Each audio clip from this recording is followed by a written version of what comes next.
खुदावंद यीशु मसीह के पाक और जलाली नाम में आप सबों को सलाम। आज खुदा का कलाम जो मैं आपके सामने पेश करूंगा वो अमसाल 7वां बाब है। अमसाल की किताब उसका 7वां बाब और उसकी 18वीं आयत से मैं आपके सामने पढ़ूंगा। हम सुबह तक दिल भर कर इश्कबाजी करें और मोहब्बत की बातों से दिल बहलाएं, क्योंकि मेरा शौहर घर में नहीं, उसने दूर का सफर किया है। वो अपने 7 रुपए की थैली ले गया है और पूरे चांद के वक्त घर आएगा। उसने मीठी मीठी बातों से उसको फुसला लिया और अपने लबों की चापलूसी से उसको बहका लिया और वो फौरन उसके पीछे हो लिया। जैसे बैल ज़िबा होने को जाता है या बेड़ियों में अहमद सजा पाने को। आमीन। आज जो कलाम मैं आपके सामने पेश करूंगा इसका उन्वान है, मेरा शौहर घर पर नहीं है। मेरा शौहर घर पर नहीं। मेरे अजीज दोस्तों, प्यारे भाइयों बहनों, आज इस औरत की इस पैसेज में से इस औरत की इस दास्तान को लेकर हम कुछ सीखेंगे कि किस तरह से आज के ज़माने में ये कलाम फिट बैठता है और कितना ट्रू है। ये कलाम हज़ारों साल पहले रूहुल कुद्दुस की तहरीक से लिखा गया और आज भी कलाम की एक एक बात हमारे मुआशरे में देखी जा सकती है। मेरे अजीज़ों, यहाँ पर एक औरत का जिक्र है। इस औरत के ताल्लुक से अगर हम थोड़ा सा और पीछे से पढ़ें तो यहाँ पर लिखा है 7वें बाब की 7वीं आयत, मैंने एक बेअक्ल जवान को नादानों के दरमियान देखा। बेअक्ल जवान देखें, यहाँ पर लिखा है कि वो उसके साथ हो लिया जैसे बैल ज़िबा होने को जाता है या बेड़ियों में अहमद सजा पाने को जाता है। और ये औरत जो है ये सब कुछ करने के बावजूद भी ये अच्छे काम भी करती है। आप देखें, मैं आपके सामने पढ़ता जाऊंगा, आप देखेंगे ये कलीसिया की, आज की बिगड़ी हुई कलीसिया की तस्वीर है। ये औरत किस तरह से ये कलीसिया की बिगड़ी हुई तस्वीर है। और ये नौजवान जो आज आवारा गर्द हुए हैं, जो आज बेराह रवि का शिकार हैं और जो आज माँ बाप के खिलाफ उठ खड़े होते हैं और सेक्स का जुनून है और अपनी मर्जी करने का जुनून है उनके अंदर और हर तरह की बदकारी को अडॉप्ट किया हुआ है उन्होंने। वो जो आज नौजवान जो हैं ये फ्रेंडशिप करते हैं, उसको आज नाम दिया गया है फ्रेंडशिप है। ये मेरा फ्रेंड है, ये मेरी फ्रेंड है। आपको मैं एक बात बताना चाहता हूँ, और ये जो डेटिंग है, डेट करते हैं कि हम डेट कर रहे हैं, ज़रा अंडरस्टैंडिंग कर रहे हैं, अभी मंगनी शादी नहीं हुई लेकिन अंडरस्टैंडिंग के लिए डेट कर रहे हैं। ये सारी बातें जो हैं एक अच्छे भले इंसान को भी एक ऐसे ट्रैक पर ले जाती हैं जो खुदा के कलाम के खिलाफ होता है। यहाँ पर लिखा, मैंने एक बेअक्ल जवान को नादानों के दरमियान देखा। सबसे पहली बात, जो आदमी ऐसा करता है, जो नौजवान ऐसा करता है, वो बेअक्ल है। ये अमसाल की किताब का मुसन्निफ जो सुलेमान बादशाह, हिकमत का बादशाह, वो कह रहा है, मैंने एक बेअक्ल नौजवान को नादानों के दरमियान में देखा।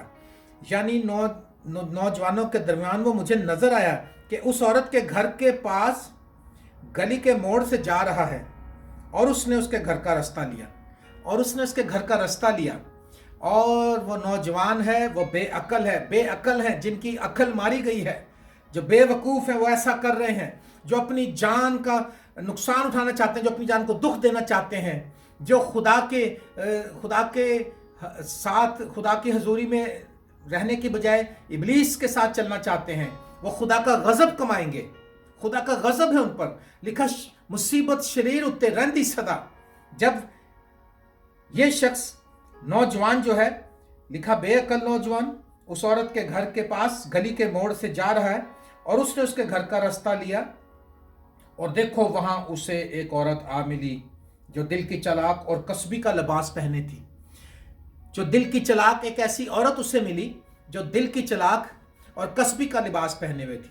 कस्बी का मतलब है ऐसी औरत जो अपना पेशा करती है, जो अपना बदन बेचती है, जो सेक्स करती है और पैसा लेती है और इस तरह से वो अपने आप को भी खुश रखती है और लोगों को भी खुश करती है और पैसा कमाती है और अयाशी करती है। मेरे अजीज दोस्तों, यहाँ पर लिखा है, देखो वहां उसे एक औरत मिली जो दिल की चालाक और कस्बी का लिबास पहने थी। वो गोगाई और खुद सर है उसके पाँव अपने घर में नहीं टिकते, वो अपने घर में नहीं रहती, वो घर में टिकना नहीं चाहती, और अभी वो कूचों में है, अभी बाजारों में, और हर मोड़ पर घात में बैठी है। आज इब्लीस नौजवान बेटियों को इस्तेमाल कर रहे हैं कि वो नौजवानों को अपने जाल में फंसाएं, और आज इब्लीस नौजवान बेटों को इस्तेमाल कर रहा है कि नौजवान लड़कियों को अपने जाल में फंसाएं। और जब ये सब कुछ हो चुकता है तो फिर खुदा का कहर उन पर नाजिल होता है। ये देखें क्या लिखा, और वो कूचों में है, बाजारों में है, सो उसने उसको पकड़कर चूमा और बेहया मुंह से कहने लगी।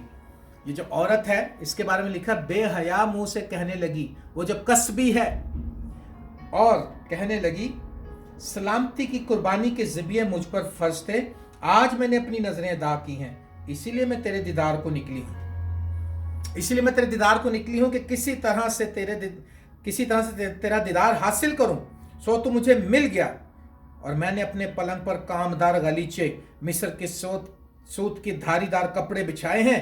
मैंने उस बिस्तर को मुर और ओज और दालचीनी से मुअत्तर किया है। आ हम सुबह तक दिल भर कर इश्कबाजी करें, आ हम सुबह तक दिल भर कर इश्कबाजी करें और मोहब्बत की बातों से अपना दिल बहलाएं, क्योंकि मेरा शौहर घर पर नहीं है, उसने दूर का सफ़र किया है, वो अपने साथ रुपए की थैली ले गया है और पूरे चांद के वक्त घर आएगा। इस औरत, ये कलीसिया की एक ऐसी तस्वीर है जो आज भी हमें ऐसे लोग मिलते हैं। देखें लिखा, उसने पूरी कुर्बानियाँ दी, उसने नजरें अदा की। आज भी मैं ऐसे लोगों को जानता हूं जो ये क्लेम करते हैं कि जी हम पूरी दयकी देते हैं, हम पूरा हदिया देते हैं, हम चर्च की भी सपोर्ट करते हैं, हम पादरियों को भी घर पे बुला के दुआ करते हैं। लेकिन ये सब करने के बाद इस औरत ने कहा इसीलिए मैं तेरे दीदार को निकली हूं। लोग ये समझते हैं कि क्योंकि हम दयकी दे रहे हैं, हम चंदा दे रहे हैं, हम दुआ करते हैं, हम खादमों की इज्जत करते हैं, हम खादमों को घर बुला के मीटिंग अरेंज करते हैं, इसलिए हम जो कुछ मर्जी कर सकते हैं। इस औरत ने कहा आ हम दिल भर कर इश्कबाजी करें, क्योंकि मेरा शौहर घर पर नहीं है और वो पूरे चांद पर आएगा, रुपए की थैली ले गया, यानी तकरीबन 2 हफ्ते बाद आएगा। मेरा क्वेश्चन ये है, आज अगर वो पहले आ गया तो आज लोगों का ख्याल है कलीसिया जो है, ये औरत जो है ये कलीसिया है, और शौहर जो है, दूल्हा जो है वो यीशु मसीह है। मेरे अजीजों, मैं आपसे ये क्वेश्चन करता हूं कि अगर ये जो औरत ये समझ रही कि इसका शौहर पूरे 2 हफ्ते के बाद आएगा, लेकिन अगर वो 4 दिन के बाद आ गया, 1 हफ्ते के बाद आ गया, और घर आते ही उसने आकर उसको रंगे हाथों पकड़ लिया, तो वो क्या करेगा? आज कलीसिया की बिगड़ी हुई तस्वीर जो है, जो हमारा शौहर, हमारा खालिक, हमारा कदूस है, वो अपनी दुल्हन को लेने के लिए आ रहा है, और उस दुल्हा के इंतजार में उसने हमारे साथ कमिटमेंट कर लिया है। लेकिन हम उसका इंतजार करते हुए अगर हम उसके बताए हुए हुक्मों से दूसरी तरफ जा रहे हैं, और हम ये सोच रहे हैं अभी पता नहीं कब आएगा, अभी तो हजारों साल लगेंगे और पता नहीं। लेकिन मेरा क्वेश्चन ये है कि यीशु मसीह ने कहा इब्ने आदम चोर की तरह आ जाएगा, तुमको गुमान भी ना होगा। इस औरत को पता भी नहीं कि 14 दिन का तो इसका अंदाजा है, अगर वो पहले आ गया तो क्या होगा। इसने कहा मैंने चंदे अदा कर दिए, दयकियां दे दी हैं। आज बहुत से लोग ये समझ रहे हैं खुदा चंदों और दयकियों का भूखा नहीं है, खुदा आपका और मेरा वजूद चाहता है, हमारा दिल चाहता है। खुदा आपकी और मेरी जान की फिक्र करता है, वो हमारी जान को बचाना चाहता है, हमारी रूह को बचाना चाहता है।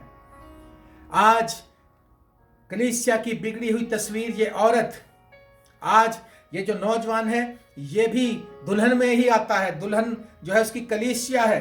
देखें क्या लिखा, उसने दूर का सफर लिया, रुपए की थैली ले गया है। मैं आपको बताता हूं मत्ती की इंजील के 25वें बाब में क्या लिखा है। जो अक्लमंद कुंवारियों का जिक्र है और बेवकूफ कुंवारियों का जिक्र है, और उन्होंने अपने जो अक्लमंद थी उन्होंने तेल लिया और अपने लैंप दुरुस्त किया और एक्स्ट्रा तेल भी लिया, लेकिन बेवकूफ़ों ने एक्स्ट्रा तेल नहीं लिया, क्योंकि वो समझती थी कि बस जो हमारा अंदाज़ा इसी टाइम में आ जाएगा, इतनी ही लाइट काफ़ी होगी। लेकिन टाइम खुदा जानता है, लेकिन हालात बता रहे हैं कि खुदावंद यीशु मसीह जल्द आने वाला है। जो कुछ खुदावंद यीशु मसीह ने आने के निशानात बताए थे वो सब पूरे हो रहे हैं। हो रहे हैं कि नहीं हो रहे? हो रहे हैं। तो क्या हुआ, जो बेवकूफ़ थी और अक्लमंद, असल में देखें 10 की 10 जो हैं उनका इरादा अच्छा है। 10 की जो 10 कुंवारियाँ जो हैं, 5 अक्लमंद 5 बेवकूफ़, 10 की 10 जो हैं वो खुदा की उस ज़ियाफ़त में जाना चाहती हैं, दूल्हा की उस शादी में, जश्न में शरीक होना चाहती हैं। उनका इरादा अच्छा है। आज भी ऐसा ही है। जो ट्रैक से उतरे हुए हैं, जो खुदा के साथ चल रहे हैं, जो लूट मार कर रहे हैं, जो चोरी कर रहे हैं, जो झूठ बोल रहे हैं, जो बीवियां शोहरों को धोखा दे रही हैं, जो शोहर बीवियों को धोखा दे रहे हैं, जो नौजवान बच्चे नाजायज़ ताल्लुकात कायम किए हुए हैं, नौजवान बेटियां और बेटे, लेकिन इरादा सबका अच्छा है। यहाँ पर एक नौजवान बेटी से मेरी बात हुई, अमेरिकन, और हर तरह की उसने कहा कि मैं अय्याशी करती हूँ जैसे मेरा दिल करता है, जिस मर्जी बॉयफ्रेंड के साथ रहती हूँ जब मेरा दिल भर जाता है, फिर और लेकिन उसने एंड में कंक्लूजन, आखिर में बात ये कहकर बंद करी। उसने कहा लेकिन मैं जहन्नम में नहीं जाना चाहती, मैं खुदा की हुजूरी में जाना चाहती हूँ। I don't want to go into the hell. अब आप सोचें कि जो हेल में तो नहीं जाना चाहती, जाना वो खुदा की बादशाही में चाहती है, बहिश्त में, फिरदौस में, लेकिन फिरदौस वाले काम नहीं करना चाहती। मैं आपको बताना चाहता हूं, अगर आप खुदा की बादशाही के मुंतजर हैं, अगर आप खुदा की बादशाही में जाना चाहते हैं, तो अक्लमंद कुंवारियां बनो। अक्लमंद ने एक्स्ट्रा तेल लिया और वक्त से पहले तैयारी की। इस औरत ने कहा मेरा शौहर घर पर नहीं है। आज बीवियां अपने शौहरों की दूरी की वजह से फायदा उठा सकती हैं, लेकिन याद रखें कि खुदा देख रहा है। आज कलीसिया, बीवियां और शौहर और हस्बैंड और सारी कलीसिया मिलकर दूल्हा गया हुआ है, दूल्हा वापस आ रहा है। दूल्हा के आने से पहले कई लोग समझते हैं हम ये काम कर लेंगे फिर तौबा कर लेंगे, कोई मसला नहीं है, लेकिन ऐसा नहीं है। आज कलीसिया बिगड़ी हुई है, दयकियाँ देकर समझते हैं, चंदे देकर, और खुदा के हजूरी में अगर कभी चले गए हफ्ते में एक दिन चर्च जाकर, बाकी 6 दिन जो है इबलीस को खुश करना, एक दिन खुदा के साथ रफाकत करनी है। ये कलीसिया की बिगड़ी हुई तस्वीर है, ये नुकसान का बाइस है। मेरे अजीजों, मैं आपको बताता हूँ, पहला करंथियों 7वां बाब उसकी 39वें आयत में लिखा है। मैं पढ़ता हूँ आपके लिए, देखें क्या लिखा है। पहला करंथियों उसका 7वां बाब और उसकी 39वें आयत में क्या लिखा है।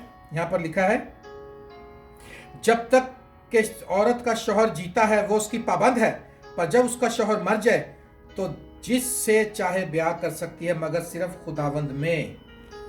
जब तक शौहर जिंदा है तब तक वो उसकी पाबंद है। हमारा शौहर जिंदा है कि मर गया है? बताएं। जिंदा है, यीशु मसीह जिंदा है।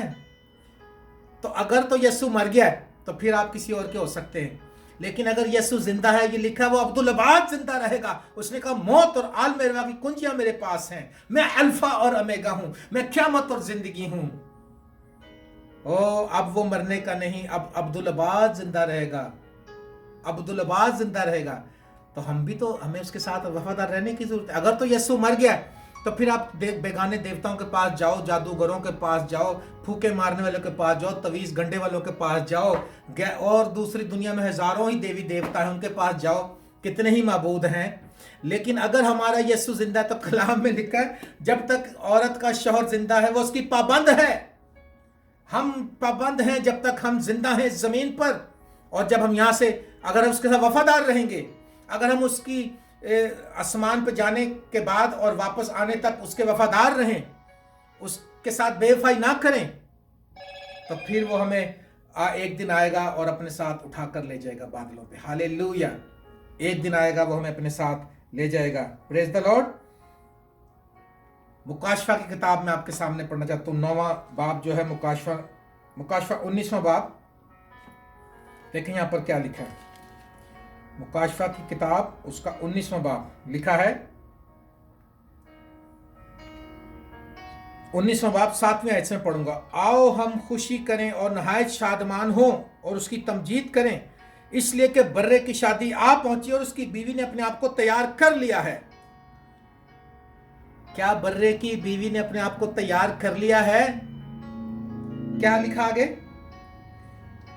और उसको चमकदार और साफ महीन कत्तानी कपड़े पहनने का अख्तियार दिया गया, क्योंकि महीन कत्तानी कपड़े से मुकद्दस लोगों के रास्तबाजी के काम मुराद हैं। और उसने मुझसे कहा, लिख, मुबारक हैं वो जो बर्रे की शादी की ज़ियाफत में बुलाए गए। Hallelujah, hallelujah. बर्रे की शादी आ पहुंची और दुल्हन ने अपने आप को तैयार कर लिया है। दुल्हन तैयार है। आपने शादियां देखी हैं, आप शादियां अटेंड करते हैं, आपके घरों में भी शादियां हुई, मेरी भी शादी हुई थी, मैंने भी अपनी दुल्हन को देखा था। दुल्हन कैसे तैयार होती है? खूब, बल्कि हमारे मुआशरे में तो इतना टाइम लगाते हैं कि सारे 500 बराती लेट हो जाएं, लेकिन दुल्हन को उन्होंने तैयार करना है। ऐसा ही ना, ब्यूटी पार्लर में अच्छा मेकअप, अच्छे बाल, अच्छा ड्रेस, उसकी लुक खूबसूरत बनानी है, क्योंकि उसका दूल्हा उसको लेकर जाएगा आज। तो हम जो दुल्हन हैं, आप जो दुल्हन हैं इस जमीन पर दूल्हा की, वो कैसी तैयारी करते हैं? मैं अक्सर कहता हूं, अगर हम चेहरे पे काली पॉलिश मल दें, दुल्हन के इधर इधर काली पॉलिश लगा दें और बाल जेल लगाकर खड़े कर दें, और जनाब कपड़े उसके पुराने कपड़े फटे हुए हो, लाल लाल कमीज हो, हरी शलवार हो और अजीब सा, हाँ, एक जूता, एक हील वाली जूती रेड हो, एक दूसरी ब्लैक हो, और उसको लेकर आ जाए दूल्हा के सामने, तो दूल्हा तो मेरा ख्याल है वहीं से भाग जाएगा चर्च से ही, और कहेगा मेरी तौबा, मैंने नहीं करनी शादी। आज हमारा यही हाल है, आज कलीसिया का यही हाल है। कलीसिया के चेहरे पे झुर्रियां हैं, दाग है, धब्बा है, गुनाह है। तौबा करें, क्योंकि बर्रे की शादी आ पहुंची। उसने कहा, मेरा शौहर घर पर नहीं है, वो पूरे चांद पर वापस आएगा। हम दिल भरकर इश्कबाजी करें, मोहब्बत की बातों से अपने दिल को बहलाएं, लेकिन याद रखें दूल्हा वापस आने वाला है। और अगर वो 2 हफ्ते से पहले जो उसका अंदाजा है, हम कहते हैं 2000 साल, 3000, कोई टाइम लिमिट का कोई 100% किसी को नहीं पता। एक वक्त आएगा कि आसमान पर खुदावंद यीशु मसीह, जैसे बिजली पूरब से पश्चिम तक नजर आती है, चमकती है, तो पूरब से पश्चिम तक नजर आती है ना, आसमान के एक किनारे से दूसरे किनारे तक, इसी तरह इब्ने आदम का आना होगा। लोग छाती पीटेंगे। प्यारी कलीसिया, प्यारे नौजवानों, आज अपने आप को तैयार करो। बेवकूफ मत बने, बेअकल मत बने। जो नजायज ताल्लुकात लड़की के साथ, औरत के साथ आदमी बांध रहा है, उसकी हालत यह बताई गई है कि जैसे अहमक बेड़ियों में सजा पाने को या बैल जुबा होने के लिए जाता है। अपनी इस हमाकत से बाज आएं। इस औरत ने कहा, मेरा शौहर घर पर नहीं है, वो पूरे चांद पर वापस आएगा। मैंने अपनी दयकियां अदा की हैं, और उसने अपनी मीठी मीठी बातों से फुसला लिया। मैं लेकिन आपको उभारना चाहता हूं, कलीसिया बेदार हो जाए, कलीसिया बेदार हो जाए। खुदावंद यीशु मसीह जल्द आने वाला है, और अगर हमने तैयार अपने महीन कपड़े नहीं पहने, यानी रास्तबाजी के काम नहीं किए, हमने अपनी रविशों को दुरुस्त नहीं किया, तो फिर दूल्हा हमें लेकर नहीं जाएगा। क्या ख्याल है? क्योंकि दुल्हन तो जो उसकी कलीसिया वो तो वह उठाई जाएगी ऑटोमेटिकली, तो उसमें कोई धक्का नहीं लगा सकता, कोई सिफारिश नहीं कर सकता, कोई चिल्ला नहीं, कुछ नहीं कर सकता। मेरे प्यारे अजीज दोस्तों, मेरा शौहर घर पर नहीं है, हमारा दूल्हा आसमान पर हमारे लिए जगह तैयार करने के लिए किया हुआ है। गो के वो हर जगह मौजूद है, वो ओमनी पोटेंट है। जिंदा होने के बाद वो लाफानी हो गया है। ओमनी प्रेजेंट है, वो ओमनी पोटेंट है, हर जगह पर मौजूद है और सब कुछ जानता है, सब कुछ उसके नॉलेज में है। वो हमारे दिलों की बातों को जानता है। आज अपने आप को उसकी हजूरी में दे दीजिए। प्यारी दुल्हन, दूल्हा बुला रहा है। दूल्हा ने अपनी जान कुर्बान की है, कांटों का ताज पहना है, बर्रे की शादी आ पहुंची, दुल्हन ने अपने आप को तैयार कर लिया। क्या आप तैयार हैं? अगर नहीं तैयार तो आज ही अपने गुनाह से तौबा करके यीशु मसीह को कबूल कर सकते हैं। मेरी दुआ है कि इस्राएल का खुदा आप पर रहम करे और आप उसकी कलीसिया में शामिल हों और अपने आप को डेडिकेट करें, उसके साथ टाइम स्पेंड करें। और मेरी दुआ है कि यीशु मसीह जब बादलों पर ज़ाहिर हो तो हवा में उड़कर उसका इस्तकबाल करें। आए हम दुआ करें। खुदावंद कद्दूस प्यारे बुजुर्ग आसमानी बाप, यीशु मसीह के नाम से मैं दुआ करता हूँ, जितने लोग इस कलाम को सुन रहे हैं, ये कलाम ज़्यादा से ज़्यादा लोगों तक पहुँच जाए और कलीसिया अपने आप को तैयार करे और दुल्हन जो है वो अपने आप को तैयार करे और वो दूल्हा की गैर मौजूदगी का फ़ायदा ना उठाएं। और जो जिस्मानी तौर पर भी आज गलत रवैयों का शिकार हैं, राह रवी का शिकार हैं, और जो रूहानी तौर पर भी खुदा अपने यीशु के बेवफा हैं, खुदा तेरा आसमान उन पर खुल जाए और आज का कलाम उनकी ज़िंदगी में जड़ पकड़े और वो तेरे नाम से खुदा वो कबूल करें तुझे, अपने गुनाहों से तौबा करें और तेरा लहू उनके लिए मैं क्लेम करता हूँ, तेरा शुक्र करता हूँ। यीशु मसीह के पाक नाम से मांगते पाते हैं। Thank you very much. आप इस चैनल को लाइक करें, सब्सक्राइब करें और फॉरवर्ड करें और कमेंट्स करें, मुझे बताएं और लोगों को ये फॉरवर्ड करें मैसेज, ताकि बहुत से लोग इसको सुने और बरकत पाएं। Thank you very much. God bless all of you. Thank you. God bless you.